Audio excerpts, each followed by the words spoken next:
सेवा कार्य प्रभु दास भाव समस्त को नमस्कार प्रेज द लॉर्ड स्वागत ज्ञापन करे। हाँ आमर रॉक गॉस्पेल रो होस्ट महाशय आमर अति प्रिय आ सम्मानीय आमर लिमा आज्ञा को हृदय सहित नमस्कार प्रभु ताको आशीर्वाद करंतु। ता सहित आमको प्रिजाइडिंग करुवा आमर सिस्टर निमंते धन्यवाद दिए बहुत भद्रामीर सहित से प्रिजाइडिंग करुछंती आमको वर्शिप रे कढ़े नहीं बिना म्यूजिक रे बहुत सुंदर भाव से गीत गुड़िक द्वारा आमको उत्साहित करिसंती। आपण मानकर सब उद्योग निमंते मु प्रभु को धन्यवाद दूची प्रभुकर गौरव करुछि। आमर उद्योग विमल भाई से गाड़ी चले चले मध्य से वीडियो टाको खोली से बहुत उद्योग से जोठी गले से थे आप जो जूम रे जातु जोठी जातु जयपुर रे गले सी अच्छा कोरापुट रे सी सब जगार हाँ बहुत बढ़िया प्रभुଙ୍କର गौरव हो। आसतु आम मैंने आज अध्ययन को आम आग को बढ़ेबा कई जने आमको शास्त्रांश पढ़िबारे आम को साहाय्य करेंगे जहाद्वारा कि आम उपकृत हो पार पदे पढ़ा लूक लिखित सुसमाचार 16 अध्याय 15 पद लूक 16 अध्याय 15 पद।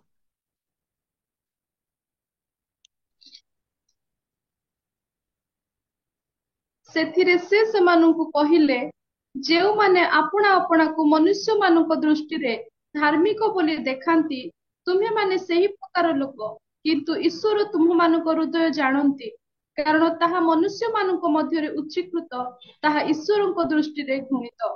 हाँ ये आम जो तल पदटा अच्छी से पद उपरे आम अल्प समय आम आज ध्यान को आम केंद्र करवा आम देखागला कारण जहा मनुष्य मानक मध्य उच्चीकृत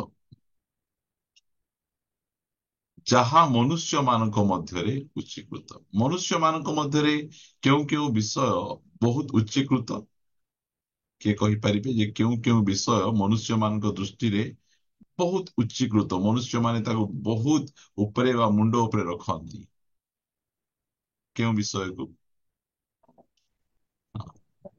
ज्ञान ज्ञान वंडरफुल ज्ञान को से माने बहुत उच्चरे रखती मात्र परमेश्वर ज्ञानी मान को बाछि नांती मात्र जगतर मूर्ख मान को बाछिले केउट मान को बाछिले जो केउट माने आज चिठी लिखिचंती से केउट मानकर चिठी को लोक माने पढ़िकिना डॉक्टर होचंती से केउट माने केवल डॉक्टर ही नांती मात्र तांकर चिठी को पढ़िकिना से माने डॉक्टर उपाधि पाउचंती। देखंतु मनुष्य मान को दृष्टि रे ज्ञान बहुत उच्चीकृत आउ कोटा जणे जणे गोटे गोटे आमे कहिबा बेले बहुत भलो रहिबो। गर्व सॉरी सर गर्व गर्व गर्व बहुत उच्चीकृत ସମ୍ମାନ ଆଜ୍ଞା। सम्मान बहुत बढ़िया कथा आजिकाली सेटा बहुत चली टिके गीत गाइबे ता पछे पचारबे केमिति थिला हाँ मोर कोइली परी सरना हाँ हाँ ता टिके प्रचार कर पचारबे केमिति लागिला आज रो प्रचार हम कहिबार जेमिति थिले भी हम कहिबा पड़बो बढ़िया थिला खराब तो कहि पारु नै हमें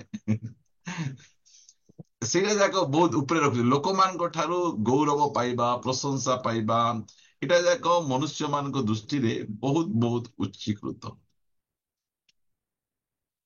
ଅନେକ ବିଷୟ ଅଛି ମନୁଷ୍ୟ ମାନଙ୍କ ଦୃଷ୍ଟିରେ ବହୁତ ବହୁତ ଉଚ୍ଚୀକୃତ ସେମାନେ ଧନକୁ ନିଜର ସମ୍ମାନୀୟ ବିଷୟ ବୋଲିକିନା ସେମାନେ ଭାବନ୍ତି ଆଉ ବହୁତ ସମୟରେ ସୁନ୍ଦରତାକୁ ମଧ୍ୟ ସେମାନେ ବହୁତ ବହୁତ ସମ୍ମାନୀୟ ଭାବନ୍ତି ସେମାନେ मनुष्य मान दृष्टि रे सब गुड़िक बहुत बहुत उच्चीकृत उच्च पद पाइबा क्षमता पाइबा मात्र प्रभु कहते जहा जहा जहा मनुष्य मध्य उच्चीकृत जहा मनुष्य मध्य बहुमूल्य ताहा ईश्वर दृष्टि रे कम मूल्य बोली लिखुना कौन लिखुंट घृणित जोटा मनुष्य बहुत बड़ भावुची परमेश्वर दृष्टि रे सेटा गोटे घृणायोग्य विषय बोली से कहउछंती। आज आम देखा जे परमेश्वर दृष्टि रे क्यों विषय बहुमूल्य सेटा हला इम्पोर्टेंट मनुष्य मान दृष्टि रे क्यों विषय इम्पोर्टेंट ताहा नुहे, मात्र जो परमेश्वर को आमे सेवा करूचु तांको दृष्टि रे क्यों क्यों विषय बहुमूल्य आमे जानिबार आवश्यक रहिछि। जदि आमे सेई विषय गुड़िक बहुमूल्य बोली जानिबा, से विषय को जाग्रत रखिबा, से विषय प्रति बहुत सचेतन हेबा, से विषय प्रति आमे परिश्रम करिबा। आमे आज मु आपनको 5टा विषय कहबी। जदि 5टा हेउछि तो भलो कथा, न हेले मध्ये किछि असुविधा नै। 5टा विषय मु आपण मानको कहबी जे केउटा ईश्वरଙ୍କ दृष्टिरे बहुमूल्य, मनुष्य मानक दृष्टिरे सेटा बहुमूल्य नै, मात्र ईश्वरଙ୍କ दृष्टिरे बहुमूल्य। मते पढिबाको सहाय्य करिवे। प्रथम पितर 2 अध्यायर 4 पद पढिबे।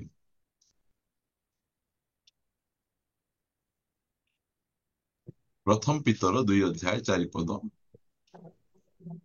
जीवंत प्रस्तर स्वरूप जे से हाँ, जने जीवंत प्रस्तर स्वरूप जे सही प्रभु से मनुष्य मानक द्वारा अग्राह्य हेले सत, किंतु ईश्वरଙ୍କ ନିକଟରେ मनोनीत ଓ बहुमूल्य ଅଟନ୍ତି।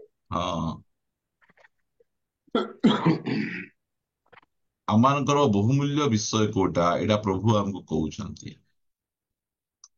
प्रभु जीशु ख्रीष्टଙ୍କୁ मनुष्य माने अग्राह्य कले।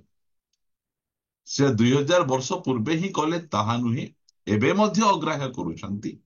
काहेकि प्रभु जीशु ख्रीष्टଙ୍କର मूल्य को जानी नाहंती।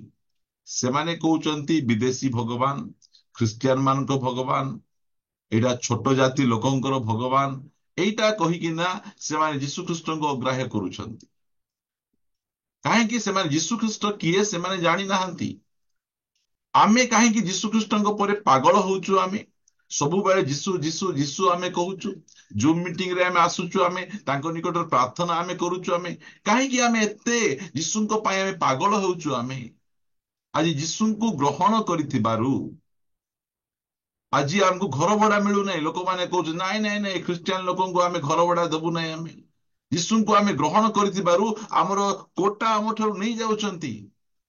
मात्र हेले मध्य घर जाऊ, आमको कोटा न मिलू, आमको सम्मान न मिलू, हेले मध्य आमे माने जीशुଙ୍କୁ छाडुनु काहेकि, जीशुଙ୍କୁ आमे काहेकि जाबड़ी धरिछु। आमे कारण आमे जानिछु जीशुଙ୍କର मूल्य केते।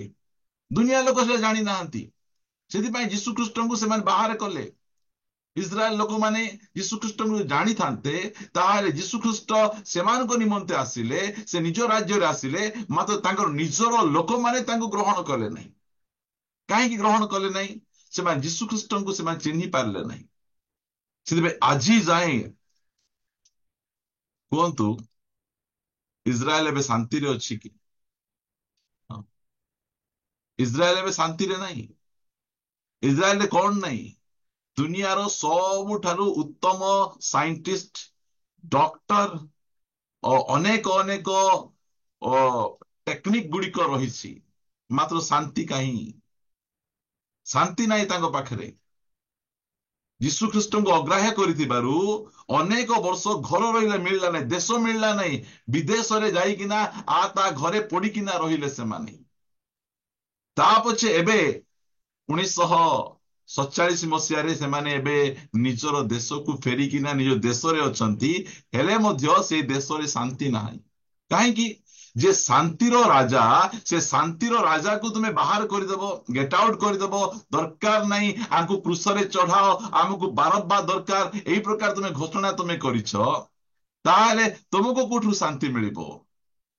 प्रिय माने जीशुंकर मूल्य को दुनिया बुझी नहीं। सेति पाई से माने जीशुंको पछरे चालू नाहंती, जीशुंकर सेवा आराधना करू नाहंती। मात्र आजी आम जीवन रे जीशुंको ग्रहण करिबा द्वारा आम निज लोक माने आम सहित कथा हो नाहंती। आम घर रु तोड़ी देले, गाँ रु तोड़ी देले, घर भांगी देले, आमको मारुछंती, ताड़ना करूछंती, हेले मध्य आमे जीशु ख्रीष्टଙ୍କୁ आमे काहेकि जाबड़ी किना धरिछु? आमे कारण जीशु जे केते बहुमूल्य एहा आमे माने जानिछु। आमे मु आज कहिबा पाई चाहे आपण मानकु जीशु ख्रीष्ट जे केते बहुमूल्य आमे जदि आउरी जानिबा, ताले आउरी तांकु जाबड़ी किना धरिबा। पितरंकु कौन कहले?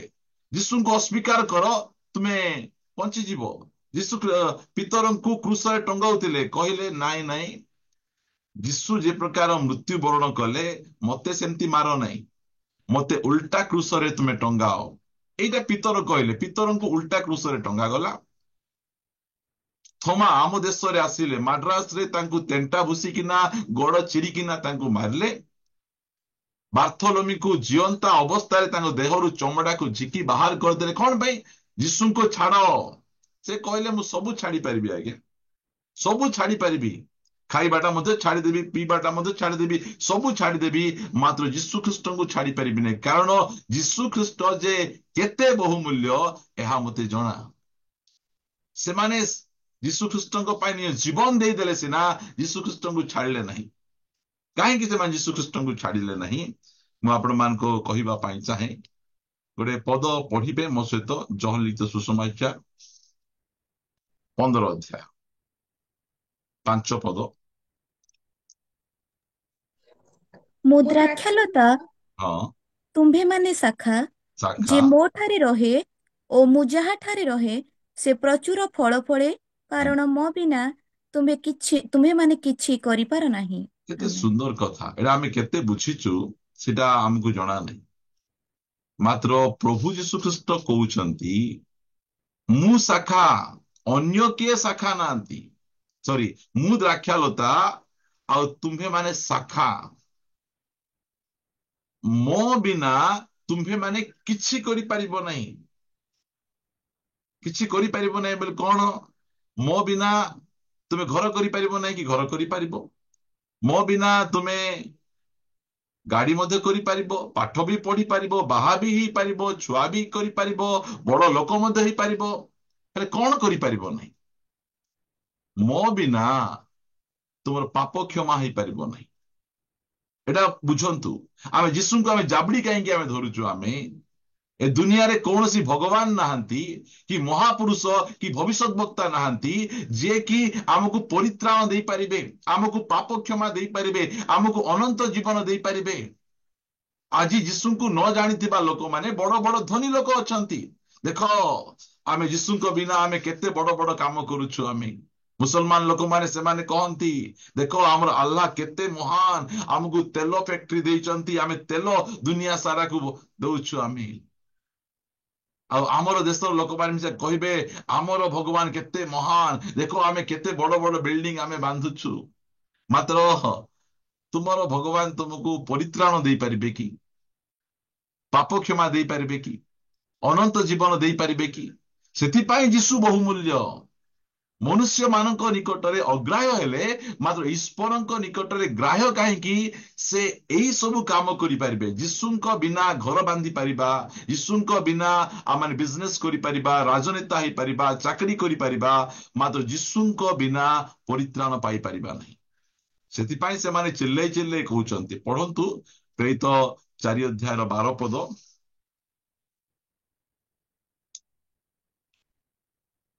ପ୍ରେରିତ 4 ଅଧ୍ୟାୟ 12 ପଦ ପଢିବା। ତାହାଙ୍କ ଛଡା ଆଉ କାହାଠାରେ ପରିତ୍ରାଣ ନାହିଁ, କାରଣ ଯାହା ଦ୍ୱାରା ଆମ୍ଭମାନଙ୍କୁ ପରିତ୍ରାଣ ପାଇବାକୁ ହେବ ଆକାଶ ତଳେ ମନୁଷ୍ୟମାନଙ୍କ ମଧ୍ୟରେ ଆଉ କୌଣସି ନାମ ଦିଆଯାଇ ନାହିଁ।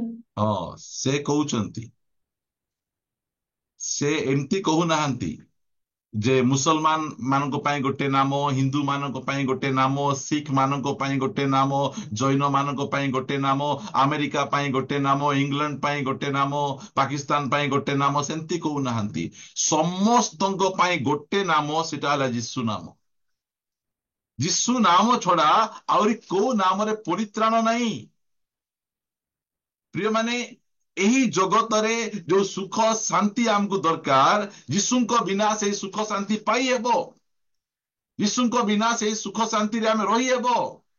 ମାତ୍ର ଆମକୁ ଯୋଉ ଅନନ୍ତ ଜୀବନ ଦରକାର, ଯୋଉଟା ପରିତ୍ରାଣ ଦରକାର, ପାପ କ୍ଷମା ଦରକାର, ସ୍ୱର୍ଗରେ ଜୀବନ ପୁସ୍ତକରେ ନାମ ଲେଖିବା ଦରକାର, ସ୍ୱର୍ଗର ସବୁ ଅଧିକାର ଦରକାର, ଯୀଶୁଙ୍କ ବିନା ହେଇପାରିବ ନାହିଁ।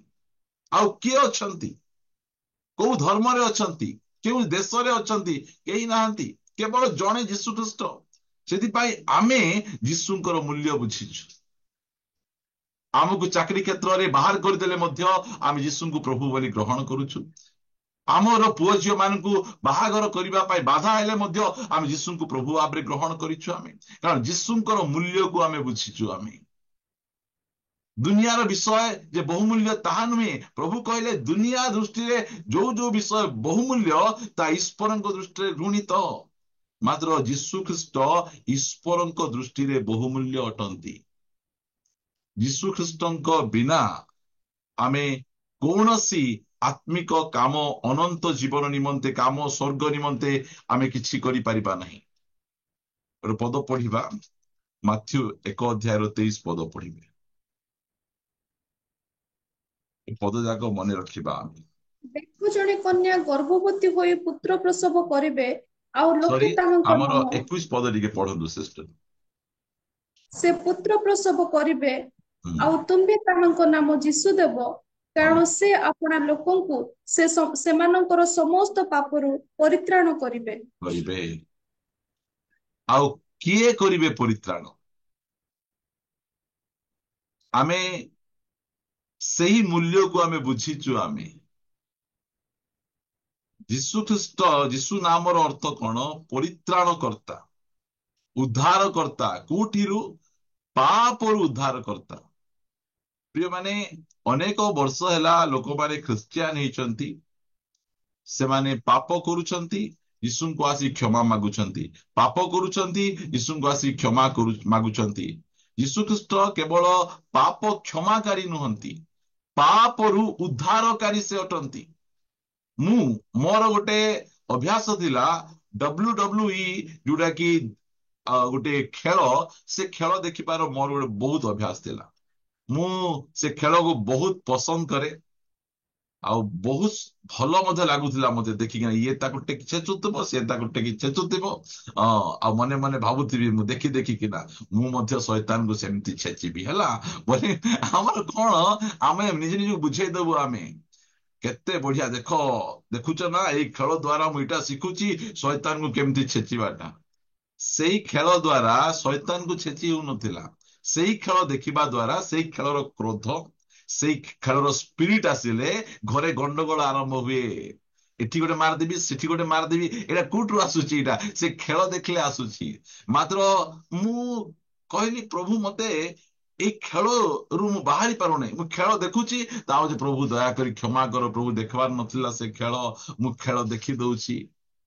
ତା ପଛେ ଏଇ ଯୋଉ ମାଥ୍ୟୁ 1:21 ଲେଖା ଯାଉଛି, ସେ ଖାଲି କ୍ଷମା ଦେବା ଲୋକ ନାହାନ୍ତି, ସେ WWE ର ଏଇ ପ୍ରକାର ଖେଳରୁ ଉଦ୍ଧାର କରିବା। ଯେତେବେଳେ ମୁଁ ଏଇଟା ଜାଣିଲି, ମୁଁ କହିଲି ପ୍ରଭୁ ମତେ କ୍ଷମା ଦରକାର ନାହିଁ, ଏଇ ଯୋଉ ଖେଳରୁ ମତେ ସମ୍ପୂର୍ଣ୍ଣ ଭାବରେ ପରିତ୍ରାଣ ଦରକାର। ପ୍ରଭୁ ଯୀଶୁ ଖ୍ରୀଷ୍ଟ ମତେ ସମ୍ପୂର୍ଣ୍ଣ ଭାବେ ପରିତ୍ରାଣ ଦେଲେ ଆଜି ଯାଏ ମୁଁ ଦେଖୁନାହିଁ, ଆଉ ସେ ଖେଳ ଦେଖିବାକୁ ଆଗ୍ରହ ମଧ୍ୟ ଲାଗୁନାହିଁ। ଆଜି ଆମର କଣ, ଟିଭି ଆଗରେ ଆମେ ଖୋଲି ଦେଇ, ମୋବାଇଲ ଆଗରେ ଖୋଲି କରି ବସିଥିବୁ ସିରିଏଲ ଦେଖି ଦେଖି। ହଁ, କେତେ ମଜା ଲାଗୁଥିବ ସିରିଏଲ ଗୁଡିକ, ଟିଭି ପ୍ରୋଗ୍ରାମ ଗୁଡିକ।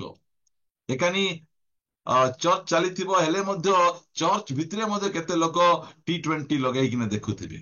କହ ତ ରୋହିତ ଶର୍ମା କେତେ ମାରିଲା, 6 ମାରିଲା, ହଁ କେତେ ମାରିଲା, ଚର୍ଚ୍ଚ ଭିତରେ ଚାଲିଥିବ। ଆଉ ଏମାନେ କିଏ? ଏଇଟା ଆତ୍ମିକ ଖ୍ରୀଷ୍ଟିଆନ। ପ୍ରିୟମାନେ, ଆମର ପ୍ରଭୁ ଯୀଶୁ ଖ୍ରୀଷ୍ଟ କେବଳ ପାପ କ୍ଷମା କରନ୍ତି ନାହିଁ, ପାପରୁ ପରିତ୍ରାଣ କରନ୍ତି। ଜଣେ ବ୍ୟକ୍ତି ଯେତେବେଳେ ଗାତରେ ପଡିଯାଏ, ସେ ଗାତରୁ ଉଦ୍ଧାର କରିବା ପରମେଶ୍ୱର। କ୍ରୋଧରୁ, ଗାତରୁ, ଲୋଭର ଗାତରୁ, ସବୁ ପ୍ରକାର ଶାରୀରିକ ଅଭିଳାଷର ଗାତରୁ ଉଦ୍ଧାର କରିବା ପରିତ୍ରାଣ କର୍ତ୍ତା ସେ ଅଟନ୍ତି। ମାତ୍ର ଖ୍ରୀଷ୍ଟିଆନ ସମାଜରେ ଯୀଶୁ ଖ୍ରୀଷ୍ଟଙ୍କୁ କେବଳ ପାପ କ୍ଷମାକାରୀ ଭାବରେ ହିଁ ପ୍ରଚାର କରାଯାଉଛି। କ୍ରୋଧ, ମୋର ଜୀବନର କ୍ରୋଧ, ମୁଁ ପିଲାବେଳୁ ଆକା କ୍ରୋଧୀ। ଟିକେ ଯଦି ମୁଁ ବସିଥିବି, କିଏ ମତେ କିଛି କହିଲେ, ଆମେ ଆଗରେ ତ କରେଣ୍ଟ ନଥିଲା, ଆମେ ଲଣ୍ଠନ ଲଗେଇ ରହୁଥିଲୁ, ଲଣ୍ଠନ କାଚକୁ ଗୋଟେ ଚାପଡା ମାରୁଥିଲି, ଭାଙ୍ଗି ଯିବାର ରାଗ ତ, କ୍ରୋଧ ତ ସେଟା। ଆଉ କେତେ ଥର ମୋବାଇଲ ଭାଙ୍ଗିଛି ମତେ ଜଣା ନାହିଁ। ସେଟା ମୋବାଇଲ ଭାଙ୍ଗିବାର, କ୍ରୋଧ ଶାନ୍ତ ହେଲେ ଯାଇ ଡିସପ୍ଲେ ପକେଇକିନା ଆଣିକିନା ରଖବାର। କଣ ପାଇଁ ହଉଥିଲା? କ୍ରୋଧ ସେଟା। ମାତ୍ର ମୁଁ ପ୍ରଭୁ କହିଲି, ପ୍ରଭୁ ମତେ କ୍ରୋଧରୁ ଉଦ୍ଧାର ଦରକାର, ମତେ କ୍ରୋଧରୁ ପରିତ୍ରାଣ ଦରକାର। से एटा करेंगे दुनिया किए दे पारे नहीं आप योगा कले मेडिटेशन कले कौन गोटे तीर्थ स्थान को गले ये सब जाक मिले ना से बहुमूल्य किए जीशु ख्रीस्ट बहुमूल्य आज आम समस्त आगे छाती टेकिना आम कलर टेकी आम कही पारुछु आम तुमर देवी देवता भगवान तुमर कहीं इटा दे पारिबे कि गाड़ी दे पारिबे घर दे पारिबे चाकरी दे पारिबे सुना गहना दे पारिबे मात्र परित्राण दे पारिबे कि पाप क्षमा दे पारिबे कि अनंत जीवन दे पारिबे कि सेतिपाई तुमर बहुमूल्य नहीं आमर प्रभु यीशु ख्रीस्ट बहुमूल्य सेतिपाई आमे तांकु धरिकिना आमे रखिछु आमे जगत दृष्टि रे अनेक विषय बहुमूल्य मात्र आमर परमेश्वर दृष्टि रे आमे ख्रिस्टियन भाई भूणी मान दृष्टि रे केउटा बहुमूल्य आमर प्रभु आम पाई बहुमूल्य तांको छड़ा आम पाई आउ किछि बहुमूल्य नहीं से आमेर जीवन रे जहाँ भी आसुना कहीं आमे तांकु आमे धरी रखिबा आमे बहुमूल्य बोली जानिले तो आमे तांकु धरी रखिबा आज गोटे पुओ पाई जीसु को छाड़ुचंती गोटे झील पाई जीसु को छाड़ुचंती गोटे चाकरी पाई जीसु को छाड़ुचंती मात्र मोसा मो सहित पढ़िबे टिके एब्री पुस्तक 11 अध्याय 24 पदरु पढ़िबा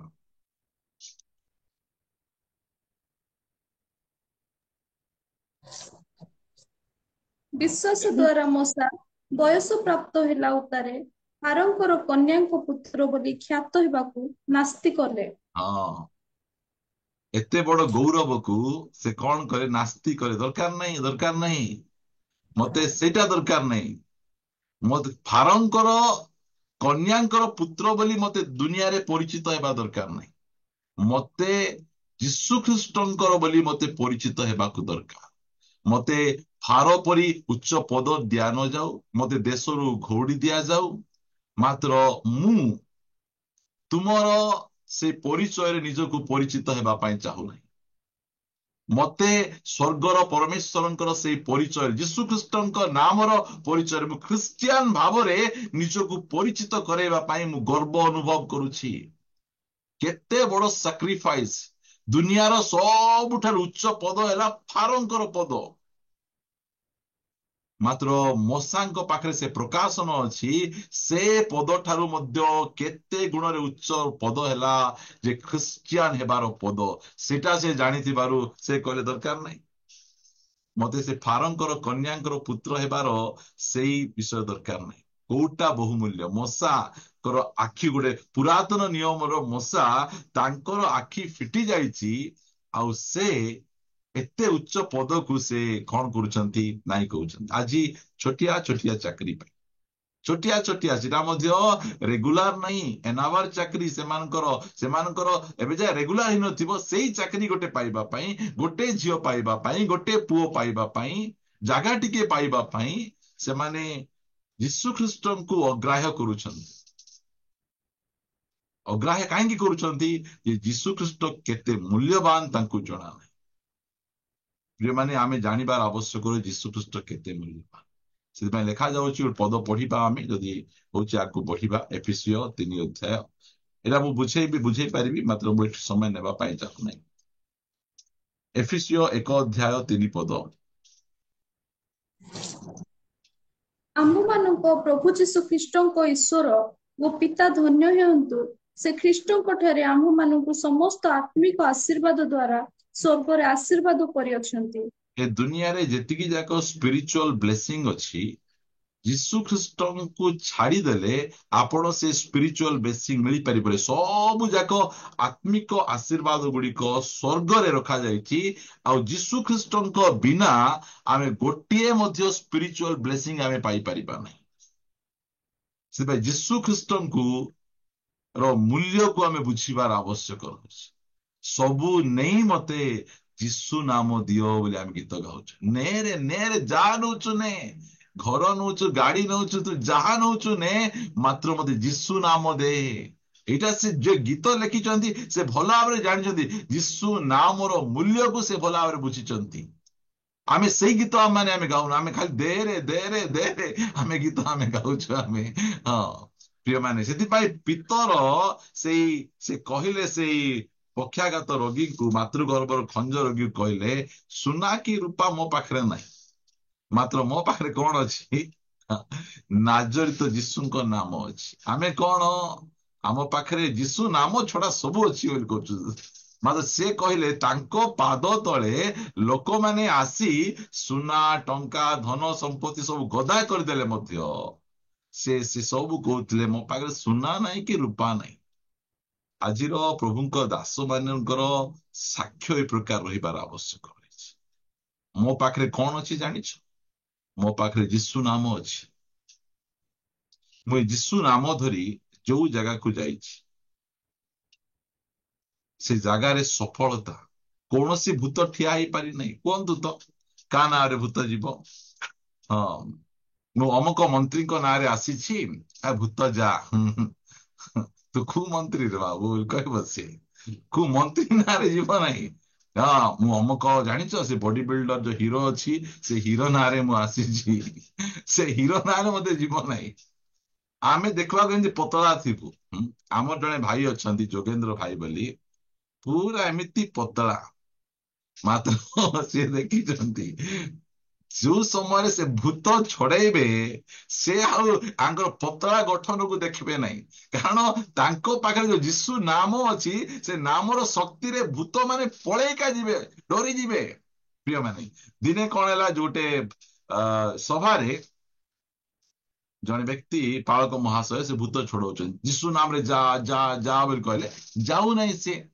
ସେ ସାଇଡ ରେ ଜଣେ ପହିଲମାନ ଅଛନ୍ତି, ଆମର ପାଷ୍ଟର ଆଜ୍ଞା ଟିକେ ଦୁର୍ବଳ ଅଛନ୍ତି ତ ସେଥିପାଇଁ ଯାଉନାହାନ୍ତି ବୋଲି। ଆଜ୍ଞା ଆଜ୍ଞା ଟିକେ ରୁହନ୍ତୁ ଆଜ୍ଞା, ମୁଁ ଯାଉଛି, ମୁଁ ଛଡେଇ ଗଲାକୁ ଯୀଶୁ ନାମରେ ଯା ବୋଲି କହିବାରୁ କଷିକିନା ଦେଲା ଏଠି, ସେ ପଳେଇ ଯାଉଛି।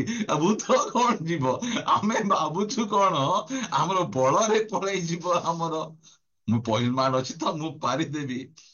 ହଁ, ସେମିତି ଯାଇଥିଲେ ନା, ସେ 7ଟା ପୁଅ ଯାଇଥିଲେ, ସେ ଯାଜକଙ୍କର ପୁଅ, ତାଙ୍କୁ ପୁରା କଣ କଲେ, ତାଙ୍କ ଉପରେ ଆକ୍ରମଣ କରି ଦେହରୁ ଲୁଗାପଟା କାଢି ସମସ୍ତଙ୍କୁ ଗୋଡେଇକିନା ପଠେଇଦେଲେ। ପ୍ରିୟମାନେ, ଏଇଟା ଯୀଶୁଙ୍କ ନାମର ଶକ୍ତି, ଯୀଶୁଙ୍କ ନାମର ସାମର୍ଥ୍ୟ। ସେଥିପାଇଁ କହୁଛନ୍ତି ପିତର ଆଉ ଜହନ, ଆମ ପାଖରେ କିଛି ନାହିଁ, କିଛି ନାହିଁ। ସେ କହୁଛନ୍ତି କିଛି ନାହିଁ କଥା କଣ, ଆମ ପାଖରେ ଯୋଉ ଧନ, ଯୀଶୁ ଧନ ଅଛି, ସେ ଧନ ତୁଳନାରେ ଏ ଯୋଉ ସୁନା, ଟଙ୍କା, ରୂପା, ତା ତୁଳନାରେ କିଛି ନାହିଁ। ଏକା ସେଟା କିଛି ନାହିଁ, ସେଟା ଆମେ ଜାଣିବାର ଆବଶ୍ୟକ ରହିଛି।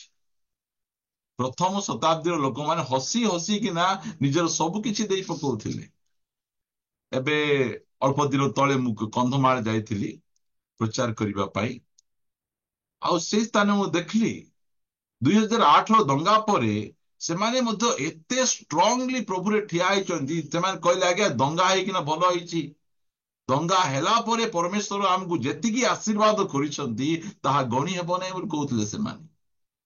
ମାନେ ହେଲେ ମଧ୍ୟ ଏତେ ଦଙ୍ଗା ହେଲା ପରେ ମଧ୍ୟ ଯୀଶୁଙ୍କୁ ଛାଡି ନାହାନ୍ତି, ମରି ଯାଉଛନ୍ତି, ମାରୁଛନ୍ତି, ଜଙ୍ଗଲରେ ଲୁଚି ଲୁଚି ବୁଲୁଛନ୍ତି, ମାତ୍ର ସେମାନେ ଯୀଶୁଙ୍କର ମୂଲ୍ୟକୁ ବୁଝିଛନ୍ତି। ସେଥିପାଇଁ ଯାହା ହେଲେ ମଧ୍ୟ ନାହିଁ ନାହିଁ, ସବୁ ଛାଡି ହେବ, ମାତ୍ର ଯୀଶୁଙ୍କୁ ଛାଡି ହେବନି। ସେଟା ବୁଝିବାର ଅଛି। ଜଗତ ଦୃଷ୍ଟିରେ ଯୀଶୁ ମୂଲ୍ୟବାନ ନାହାନ୍ତି। ଯୀଶୁ କିଏ? ଯୀଶୁ ବିଦେଶୀ ଭଗବାନ। ଯୀଶୁ କିଏ? ଯୀଶୁ ଗରିବ ଲୋକମାନଙ୍କର ପ୍ରଭୁ। ଯୀଶୁ କିଏ? ଖ୍ରୀଷ୍ଟିଆନ ଲୋକମାନଙ୍କର ପ୍ରଭୁ। ନାଇଁ ନାଇଁ, ଯୀଶୁ ଖ୍ରୀଷ୍ଟ ସମସ୍ତଙ୍କର ପ୍ରଭୁ ଅଟନ୍ତି। ଏମିତି ଦିନ ଆସୁଛି, ତୁମେ ମାନ କି ନ ମାନ, ତୁମର ଆଣ୍ଠୁ ପଡିବାଟା ପଡିବ। ପ୍ରଭୁଙ୍କର ସ୍ତୁତି ହେଉ। ପ୍ରିୟ ପ୍ରଭୁଙ୍କ ଲୋକମାନେ, ଆମମାନଙ୍କ ସମୟ ଦ୍ରୁତ ଗତିରେ ଗଡି ଚାଲିଛି। ସେଥିପାଇଁ ଆମେ ଏଇ କଥାକୁ ମନେ ରଖିବା ଯେ ଏଇ ଜଗତ ଦୃଷ୍ଟିରେ ଯୀଶୁଙ୍କର ମୂଲ୍ୟ କିଛି ନାହିଁ, ମାତ୍ର ଆମକୁ ପରମେଶ୍ୱର ଚକ୍ଷୁକୁ ଖୋଲିଛନ୍ତି, ଯାହା ଦ୍ୱାରା କି ଆମେ ପ୍ରଭୁଙ୍କ ପାଖରେ ରହିବାର ମୂଲ୍ୟ କଣ ଆମେ ବୁଝିଛୁ। ଆମେ ପଦ ଗୋଟେ ପଢିବା, ମୋ ସହିତ ପଢିବେ ରୋମିଓ ପୁସ୍ତକ 8ର 1 ପଢିବେ ଫାଷ୍ଟରେ।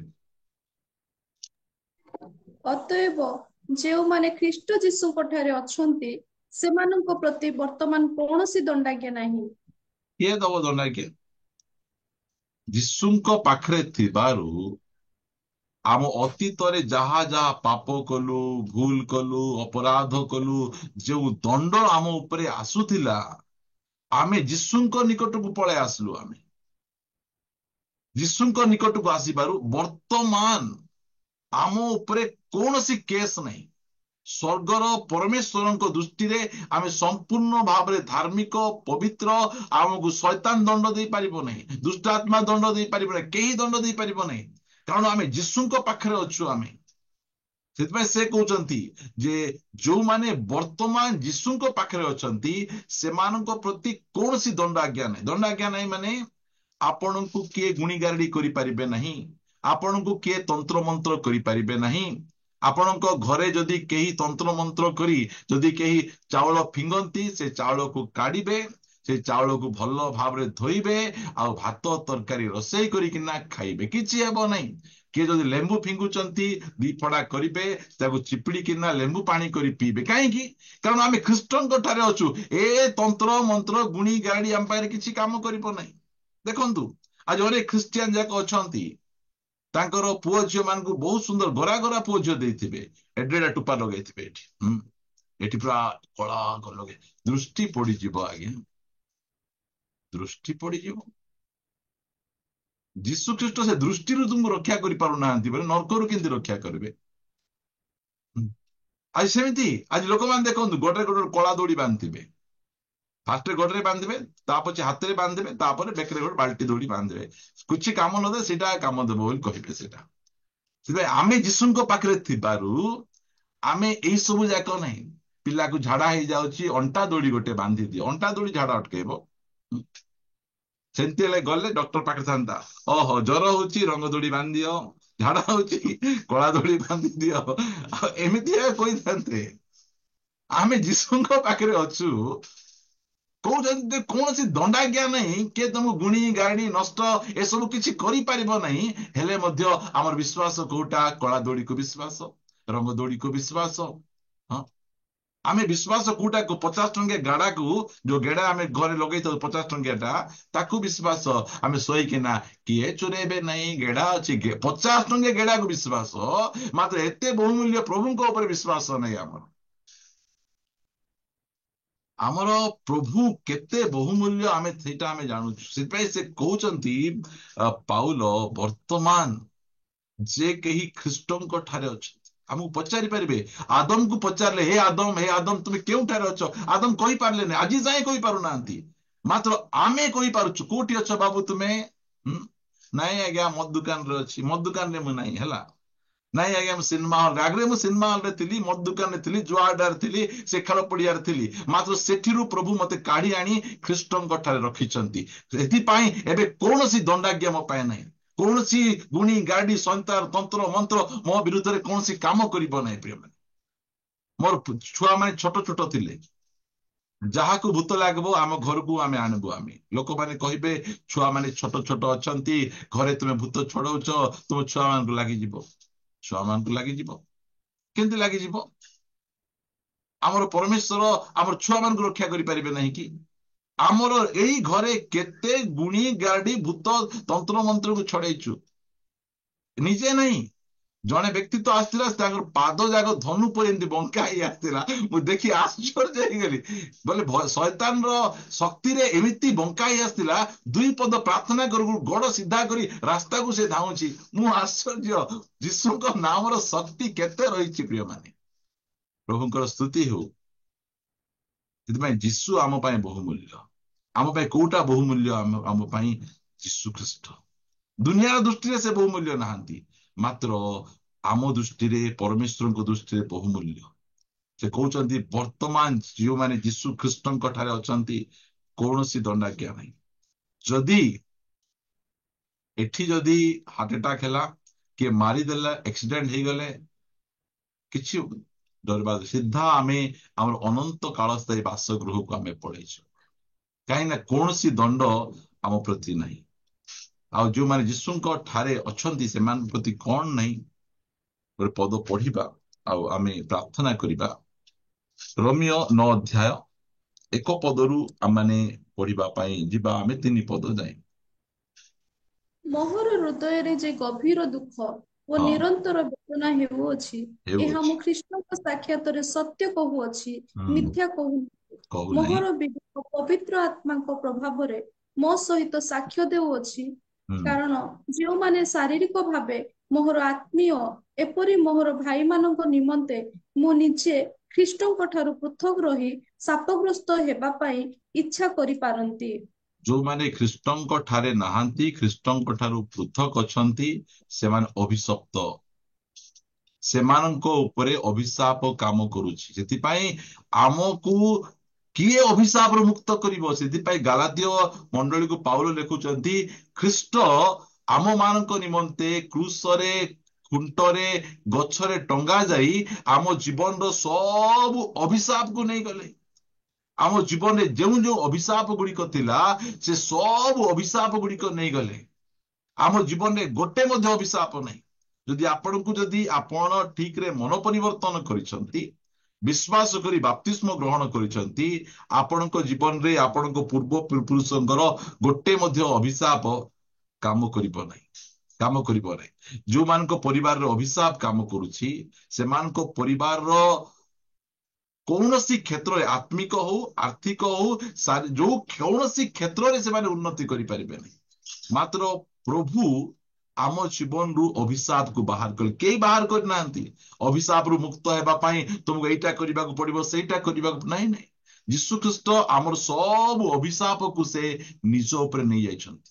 ଆମେ ଏବେ ସମ୍ପୂର୍ଣ୍ଣ ଭାବରେ ଆଶୀର୍ବାଦ ଯୁକ୍ତ ବ୍ୟକ୍ତି ମାନେ ଅଟୁ। ଆମେ ମାତ୍ର ଯୀଶୁ ଖ୍ରୀଷ୍ଟଙ୍କ ଠାରୁ ଅଲଗା ହେଲେ ସେଇ ଅଭିଶାପ, ସେହି ଦଣ୍ଡ, ସେହି ଗୁଣିଗାରେଡି, ସେହି ନର୍କର ଶକ୍ତି ଆମ ଜୀବନରେ କାମ କରେ। ସେଥିପାଇଁ ପ୍ରଭୁ ଯୀଶୁ ଖ୍ରୀଷ୍ଟ ଆମକୁ କଣ ଦେଲେ? ଆମକୁ ଘର ଦେଲେ, ଆମକୁ ଛୁଆ ଦେଲେ, ଆମକୁ ସୁସ୍ଥତା ଦେଲେ, ଏଇଟା ଦେଇନାହାନ୍ତି।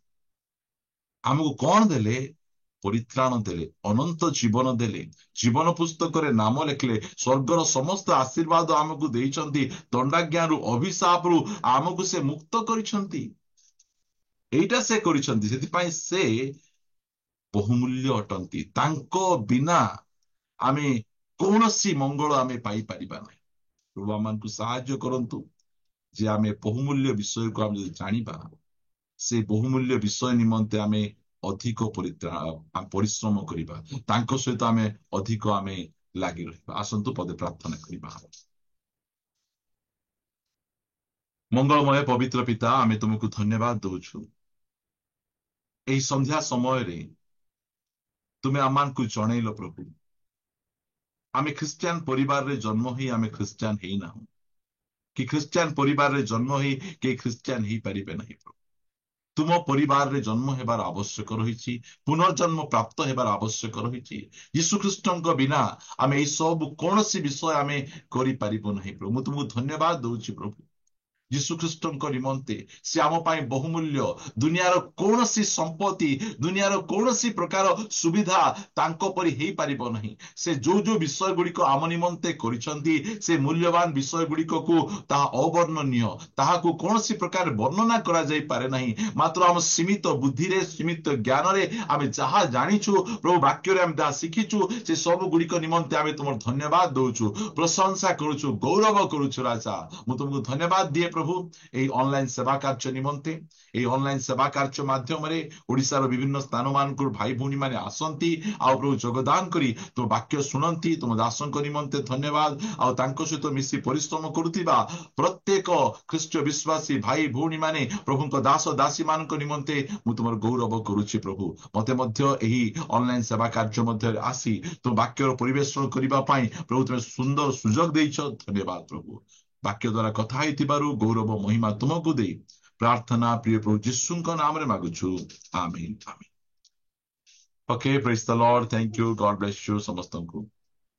ଆଜ୍ଞା, ପ୍ରଭୁ ଶିଖେଇଥିବେ ପ୍ରାର୍ଥନା ଆଉ ଶେଷ ଆଶୀର୍ବାଦ ମୁଁ କରିବି। ଆଜ୍ଞା ଆଜ୍ଞା ଆସନ୍ତୁ ଆମମାନେ ପ୍ରଭୁ ଶିଖେଇଥିବା ପ୍ରାର୍ଥନା କରିବା। ହେ ଆମମାନଙ୍କ ସ୍ୱର୍ଗସ୍ଥ ପିତା, ତୁମ୍ଭ ନାମ ପବିତ୍ର ବୋଲି ମାନ୍ୟ ହେଉ, ତୁମ ରାଜ୍ୟ ଆସୁ, जेपरी स्वर्गरे सेपरी पृथ्वी तुम इच्छा सफल हो। आज आम को प्रयोजन आहार दियो। आम मैंने जेपरी अपना अपना अपराधी को क्षमा करियछु सेहीपरि आम अपराध सब क्षमा कर। परीक्षा रे आमान कण नहीं मात्र मंदुर रक्षा कर जो राज्य पराक्रम गौरव जुगे जुगे तुम्हारा। आसंतु शेष आशीर्वाद ग्रहण करिबा। प्रभु यीशु ख्रीष्टଙ୍କ अनुग्रह, पिता ईश्वरଙ୍କ प्रेम, पवित्र आत्माଙ୍କ शांति और सहभागिता, प्रभु यीशु ख्रीष्टଙ୍କ द्वितीय आगमन पर्यंत आम समस्तଙ୍କ प्रति प्रचुर परिमाण रे वर्तु। आमीन। Okay, praise the Lord, praise the Lord. Thank you समस्त को बहुत बहुत धन्यवाद। प्रभु आप समस्त को आशीर्वाद करंतु। आपण माने धैर्य सहित आज रही ऑनलाइन सेवा कार्य माध्यम रे जड़ित होई वाक्य शुणी प्रभु आप समस्त द्वारा